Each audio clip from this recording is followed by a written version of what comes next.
On January 18, 1871, inside the glittering Hall of Mirrors at the Palace of Versailles, a new empire was born. But this was not a French celebration. It was Germany's, in the heart of France. Surrounded by shattered pride and fresh wounds of war, the German Empire was proclaimed. This moment didn't just end a war. It rewrote Europe's balance of power and planted the seeds of future catastrophe. For centuries, Germany did not exist as a single nation. Instead, there were dozens of kingdoms, duchies, and city-states, Prussia, Bavaria, Saxony, Württemberg, loosely bound together, while France and Britain centralized power. The German lands remained fragmented, vulnerable, and politically weak. But one state was different. Prussia, disciplined, militarized, efficient, and increasingly ambitious.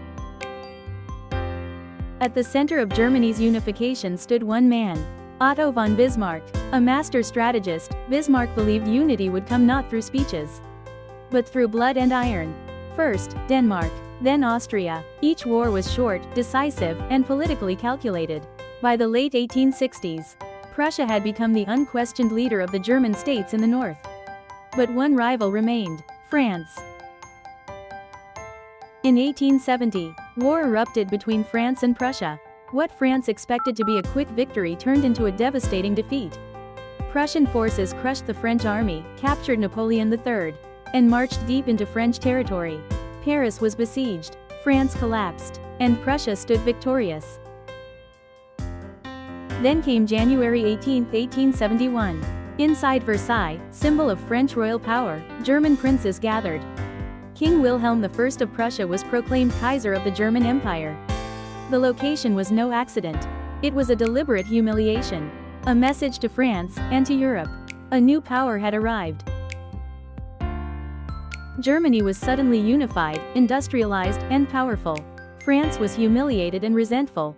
The balance of power in Europe shattered overnight. The annexation of Alsace-Lorraine fueled French rage. Nationalism intensified. Arms races accelerated. The proclamation in Versailles echoed far beyond 1871. It would shape alliances, rivalries, and eventually world war. The German Empire was born in triumph. But it was a triumph built on humiliation, fear, and unresolved hatred. What seemed like unity and strength in 1871 would help ignite catastrophe decades later. In the end, the mirrors of Versailles reflected more than victory. They reflected the future, one filled with war.